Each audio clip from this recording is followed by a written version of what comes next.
መጽሐፈ ምሳሌ ምዕራፍ 19 ንግግሩ ጠማማ ከሆነ አጉል ሰው ይልቅ ያለ ነውር የሚሄድ ድሃ ሰው ይሻላል። ዕውቀት አልባ የሆነ ቀናኢነት መልካም አይደለም፣ ጥድፊያም መንገድን ያስታል። ሰው በራሱ ተላላነት ሕይወቱን ያበላሻል፣ በልቡ ግን እግዚአብሔርን ያማርራል። ሀብት ብዙ ወዳጅ ታፈራለች፣ ድሃን ግን ወዳጁ ገሸሽ ያደርገዋል። ሐሰተኛ ምስክር ከቅጣት አያመልጥም፣ ውሸት የሚነዛም ሳይቀጣ አይቀርም። ብዙ ሰዎች በገዥ ዘንድ ሞገስ ለማግኘት ያሸረግዳሉ። ስጦታን ከሚሰጥ ሰው ጋር ሁሉም ወዳጅ ነው። ድሃ በሥጋ ዘመዶቹ ሁሉ የተጠላ ነው። ታዲያ ወዳጆቹማ የቱን ያህል ይሸሹት? እየተከታተለ ቢለማመጣቸውም ከቶ አያገኛቸውም። ጥበብን ገንዘቡ የሚያደርጋት ነፍሱን ይወዳል፣ ማስተዋልን የሚወዳት ይሳካለታል። ሐሰተኛ ምስክር ከቅጣት አያመልጥም፣ ውሸት የሚነዛም ይጠፋል። ተላላ ተንደላቆ መኖር አይገባውም። ባሪያ የመሳፍንት ገዥ ከሆነማ የቱን ያህል ገፋ። ጥበብ ሰውን ታጋሽ ታደርገዋለች፣ በደልን ንቆ መተውም መከበሪያው ነው።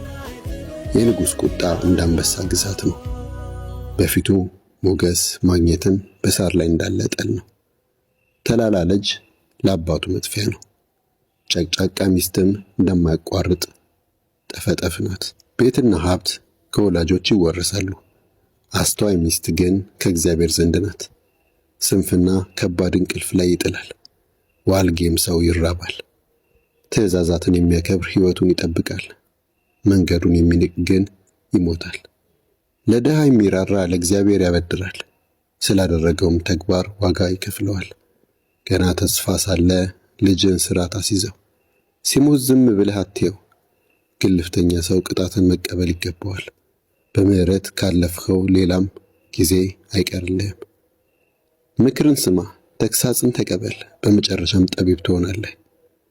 በሰው ልብ ብዙ ሐሳብ አለ፣ የሚፈጸመው ግን የእግዚአብሔር ሐሳብ ነው።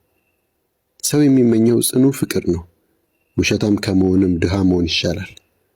እግዚአብሔርን መፍራት ወደ ሕይወት ይመራል፣ እንዲህ ያለውም ሰው እፎይ ብሎ ያርፋል፣ መከራም አያገኘውም። ሰነፍ እጁን ከወጭቱ ያጠልቃል፣ ወደ አፉ ግን መመለስ እንኳ ይሳነዋል።